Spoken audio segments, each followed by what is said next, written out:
Voilà, le zéro déchet, on pense beaucoup aux petits gestes du quotidien, au fait voilà, de remplacer des mouchoirs jetables par des mouchoirs en tissu, ou encore d'aller faire ses courses en vrac, qui sont des gestes qui sont effectivement vertueux pour l'environnement, mais pour nous, il était important de redéfinir le mouvement Zero Waste comme une partie intégrante de la lutte climatique, mais aussi de la lutte pour la justice sociale, et de rappeler que le zéro déchet, c'est aussi des bénéfices économiques, des bénéfices sociaux,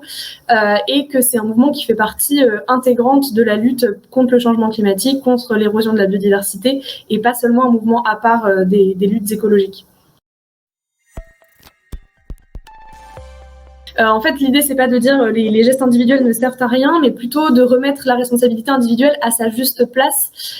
c'est-à-dire pas prioritairement aux actions des pouvoirs publics et des entreprises. Pour nous, ça doit être l'inverse, c'est-à-dire que pour que les individus puissent réduire leurs déchets, il faut aussi qu'on leur mette à disposition des produits consignés en grande distribution et à un coût raisonnable. Il faut aussi que le vrac soit à un coût raisonnable. Il faut que les alternatives soient disponibles.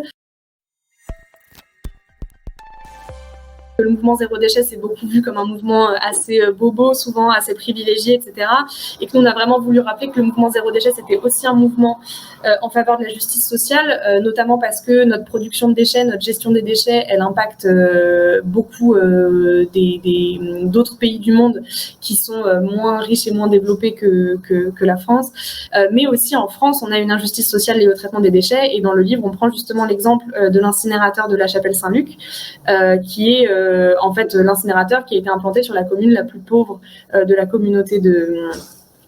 communauté d'agglomération, communauté de communes, je ne sais plus, de Troyes. Et en fait, on s'aperçoit que les installations de traitement des déchets polluantes sont toujours placées au même endroit, et qu'il y a aussi une vraie injustice sociale en fait dans le traitement de nos déchets, et que ce sont toujours les mêmes populations qui pâtissent en réalité de cette surproduction et du manque de volontarisme des politiques publiques à avoir une vraie réduction des déchets sur les territoires.